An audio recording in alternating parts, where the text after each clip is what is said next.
"You old hag with no money, you're in the way. We'll take all the inheritance. Get out now." Right after Dad's funeral, my brother's wife kicked Mom out. I couldn't believe what my sister-in-law had said. This was just too cruel. I was furious and about to lash out at my brother and his wife. But Mom stopped me and whispered in my ear, "That girl, she's done for." I looked at Mom, confused, not understanding what she meant. "My name is Bonnie. I'm just an ordinary office worker at a small to medium-sized company. My family's home is a famous upscale restaurant in our hometown. When people find out, they're always surprised. They can't imagine someone as plain and unnoticeable as me being associated with fine dining. In reality, I have little to do with that restaurant now. My brother, Raleigh, who followed in Dad's footsteps as a chef, and his wife, Aleda, help run the place. It's clear that my brother and his wife, who live with our parents, will take over the restaurant, and there is no role for me. Dad was a chef and entrepreneur who made the restaurant famous in just one generation. In a word, he was a go-getter. He was tough at work, so I think it was hard on Mom and my brother and his wife who worked with him. But away from work, Dad was a loving family man who made people laugh with his jokes. I loved Dad for that. Then one day, I got a call from Mom at work. "Your father has collapsed. Come to the hospital right away." I could tell from Mom's voice that Dad's situation was serious. I rushed to the hospital. When I arrived, Mom and the doctor were talking, looking very serious. "Mom, is Dad okay?" After the doctor left, I asked Mom, not knowing what was going on. Mom was looking worriedly at Dad, lying in bed and stroking his hand. His hands were thick and hard, like a craftsman's. I loved Dad's hands. "He's not in immediate danger, but it seems there will be after effects," Mom murmured, still looking at Dad. The doctor had told her that Dad would probably be paralyzed on his right side. Not being able to move his right hand would be the hardest thing for Dad. Mom and I sighed, unable to talk any further. "Is my father-in-law okay?" My sister-in-law's voice echoed in the quiet hospital room. She had rushed over after hearing from Mom. I thought she was worried, but as soon as she heard about Dad's condition and after effects, her expression changed, and she began to smirk. "Well, he can't cook anymore, so the restaurant is ours now." I couldn't believe what I was hearing. The sister-in-law I knew was quiet, never going against Mom, Dad, or my brother, always smiling, always considerate. But the person in front of me now was like a stranger. I couldn't keep up with her sudden change. "I definitely won't help my father-in-law's care. You'll have to manage on your own, mother-in-law." Ignoring my shock, she said that and left the room. The whole incident felt like a dream. That's her true nature. She's been hiding it. I noticed, but she's really wicked, Mom said, sighing. I was worried about Dad's condition, but my sister-in-law's behavior was so shocking that I went home that day in confusion. 2 weeks later, Dad was discharged and returned home. Dad's body was now so frail that he couldn't even manage to go to the bathroom or eat on his own. Proud as he was, Dad would sometimes throw tantrums and throw things. Worried about Dad and Mom, who was taking care of him, I went back to my parents' house to help with caregiving whenever I had time. "You're coming back too often. It's annoying." My sister-in-law would make snide remarks every time she saw me. But that wasn't something I could worry about. Mom looked more worn out every time I saw her. She was taking care of Dad's toileting, meals, and baths all by herself all day long. probably without any time to rest. Though they sometimes hired a helper, Mom's burden was still significant. And my brother and sister-in-law, who lived with them, not only refused to help with Dad's care, but also didn't even prepare Mom's meals. "Mom, you must be having a hard time alone. Should I quit my job and come back here? Not just to help occasionally, but to take care of Dad together." Since my brother and his wife were clearly unreliable, I had no choice but to help Mom. I seriously considered joining in Dad's caregiving. But even when I suggested it, Mom shook her head. "There's a helper, and I'm fine on my own. You don't have to worry about me," Mom answered with a smile, perhaps not wanting to worry me. But she looked like she was pushing herself too hard. I was driven by anxiety that Mom might collapse too. And then, the situation took a turn for the worse. Dad, who had become quite disheartened, began to show symptoms of dementia. "Who are you?" Being told that by my own father was quite painful. "He used to act so high and mighty, and now he doesn't even recognize his own daughter. How pathetic." My sister-in-law, who happened to peek into the room, sneered at me, forgotten by Dad. Her attitude, on top of the shock I was already feeling, hurt me even more. "Father-in-law smells a bit. If you want to stay in this house, you better behave." My sister-in-law, her face twisted, pinched her nose and looked at Dad with contempt. Mom completely ignored her. She was probably holding back from reacting to the provocation. My sister-in-law clicked her tongue and left the room. "Dad, it's okay." Mom spoke to Dad in a gentle voice, like soothing a child. Thinking about how my parents were being treated so roughly by my brother and his wife, I felt like crying. Dad's dementia continued to progress, and his body weakened more and more. It was soon becoming impossible to take care for him at home. As I was thinking about what to do with my parents, my brother, who rarely spoke to me even when I went home, called me. I answered the phone and complained to my brother about his wife's attitude. But he brushed off my words and started talking about himself, saying, "That's not important," and asked me to help out at the restaurant on weekends. I thought it was very selfish of him, so I told him I would consult with Mom and get back to him, then hung up. I immediately called Mom and told her about the conversation with my brother. Then Mom told me the reason my brother had asked for my help. "The long-time employees and chefs are quitting one after another. Almost no one is left. They all say they can't keep up with Alita's way of doing things. I haven't been to the restaurant in a while, so I don't know the details." Mom was no longer involved in the restaurant's operations. But even while caring for Dad, she was concerned about the restaurant. It was a place they had worked hard to build together. There must be a strong attachment, and it's only natural to be concerned. She must also be worried about the employees with whom they had shared joys and sorrows. From Mom's voice, I could sense her disappointment that things had come to this. "I'll go help out at the restaurant this weekend. I'll see for myself what's going on. So, don't worry." After discussing it with my mom, we decided that Dad would go to daycare while I couldn't help with caregiving. That weekend, I changed into an employee uniform in the locker room of my family's restaurant. How many years had it been since I last wore this uniform? It felt nostalgic, but looking around, I didn't recognize any faces.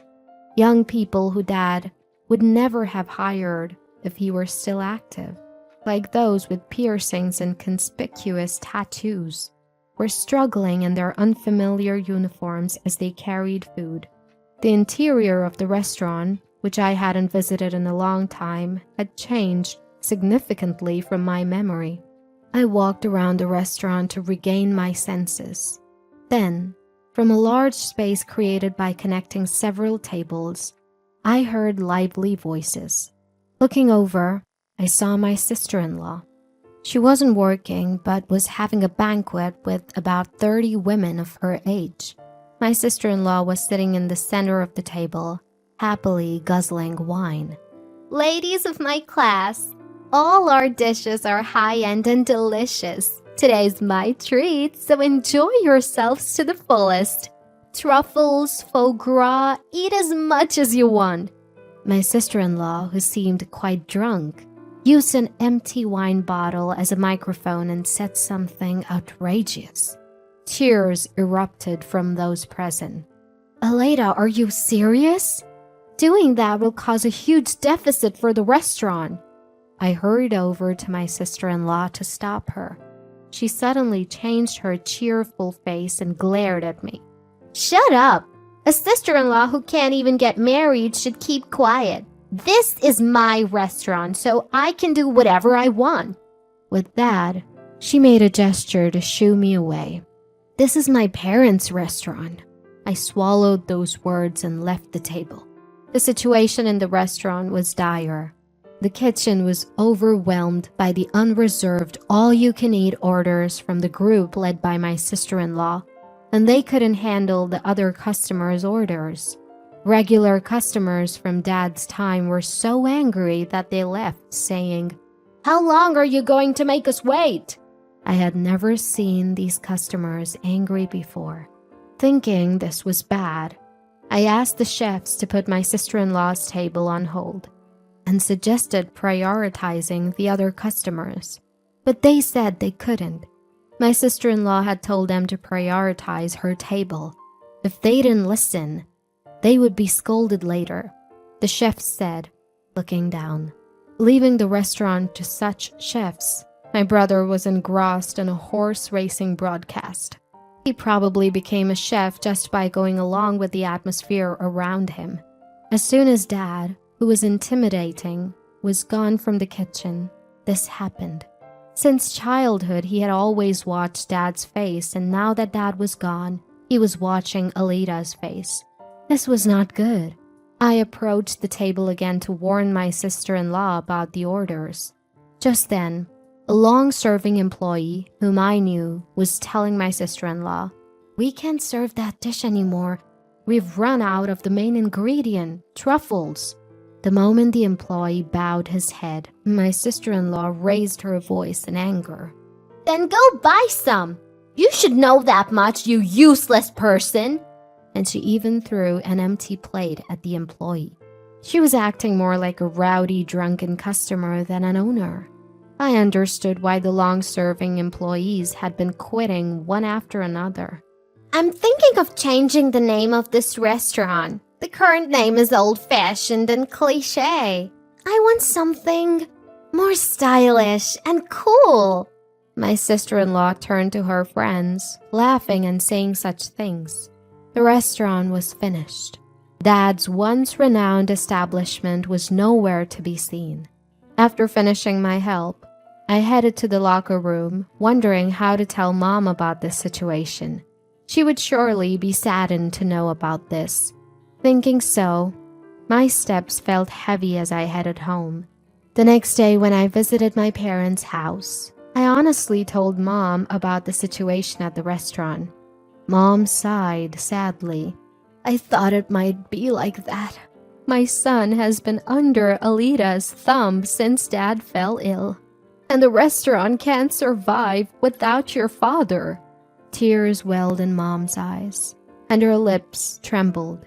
Seeing Mom like that, I couldn't hold back my tears either. "I'm sorry. If I had been stronger, I could have protected Dad and Mom's restaurant." Mom patted my shoulder, saying it was okay. "Let's give up on the restaurant." Mom persuaded me to do the same. After that, I continued to refuse my brother's requests to help at the restaurant. No matter how many times I refused, he kept calling, and his complaints about my sister-in-law began to mix into the conversation. She was still inviting acquaintances and treating them, and the restaurant was facing a huge deficit. They were even struggling to pay for supplies.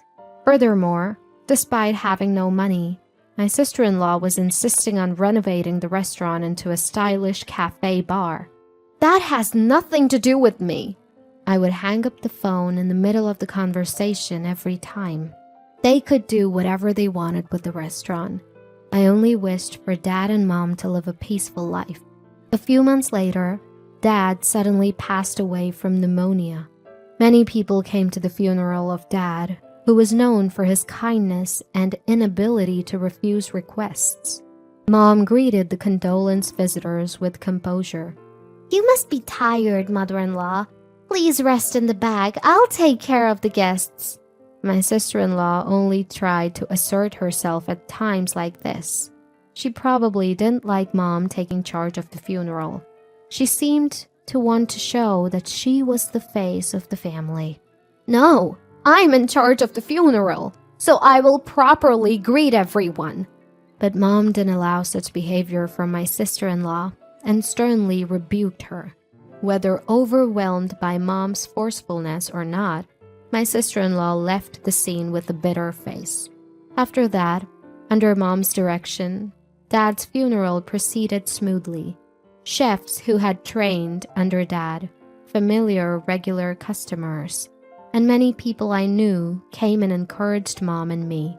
They didn't even make eye contact with my brother and his wife. They all knew what my brother and his wife had been doing since Dad fell ill. Throughout the funeral, my brother and his wife looked uncomfortable. I wish they would just keep quiet. That's what I thought as I looked at them. "All of your father-in-law's inheritance will go to us, so you two should renounce your share." It was when the cremation was over, and Mom was holding Dad's ashes, getting ready to leave. My sister-in-law approached and said that to Mom and me. "The shop, the house, the money, we'll take all the inheritance. It's only natural since we've been listening to that arrogant old man for so long." Her words were truly appalling. How much more could this woman belittle others after having relied on Dad for so long? "You penniless old women, you're in the wrong. You should leave the house right away. We're strangers now, so don't contact us." My sister-in-law bared her teeth at Mom too. I was so angry. I felt like I was losing my mind. I almost grabbed my sister-in-law. My mom held my arm and shook her head. "It's okay. It's over now." Looking at me, my sister-in-law laughed and walked away. I felt like running after her and kicking her, but Mom was still holding my hand. When Mom couldn't see Alita anymore, she let go of my hand. Then she looked at my face and smiled. "That girl, she's finished." I was puzzled by her words. Mom said nothing more and began to get ready to leave again. "You'll understand in time," Mom said, holding Dad's ashes with her usual gentle smile. After that, Mom, who was driven out of her home, has been living in my condominium. Surprisingly, Mom had saved a considerable amount of money in her name. It seems Dad had been paying Mom a substantial salary, and with that saved salary as capital, Mom had been increasing her assets through investments like stocks. "This place is too cramped. Let's buy a more spacious condominium." Mom is currently looking for a property for the two of us to live in. 3 months later, a call came from my sister-in-law. "Why didn't you tell me about father-in-law's debt? A scary debt collector is sitting in the shop. What are you going to do about it?" She was screaming as soon as I picked up the phone. Her voice was so loud that Mom, who was next to me, could hear everything. Hearing my sister-in-law's screams, Mom gave a mischievous smile and took the phone from me. "Oh, Alita, it's been a while. Your father-in-law was too kind-hearted and became a guarantor for other people's debts. Before we knew it, the debt had grown to a huge amount.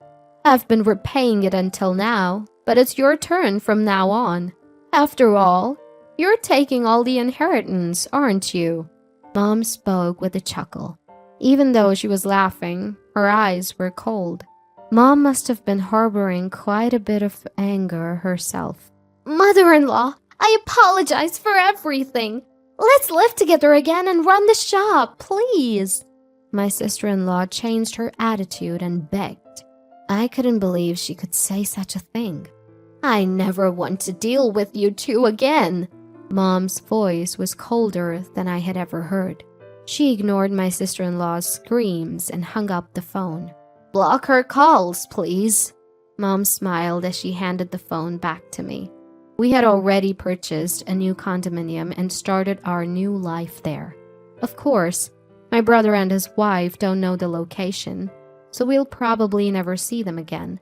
Later, through local acquaintances, I learned that my family's restaurant had closed. My brother and his wife had lost the shop and the house to debt and were left penniless. They still have remaining debt, so they are now working from morning to night at a chain restaurant. In the old apartment where they live, the voices of the couple berating each other can be heard echoing. Meanwhile, Mom and I finished observing Dad's 3rd death anniversary and dined at a restaurant opened by Dad's top disciple. The food tasted just like what Dad used to make. That night, we talked about memories of Dad and enjoyed a feast of gourmet dishes to our heart's content.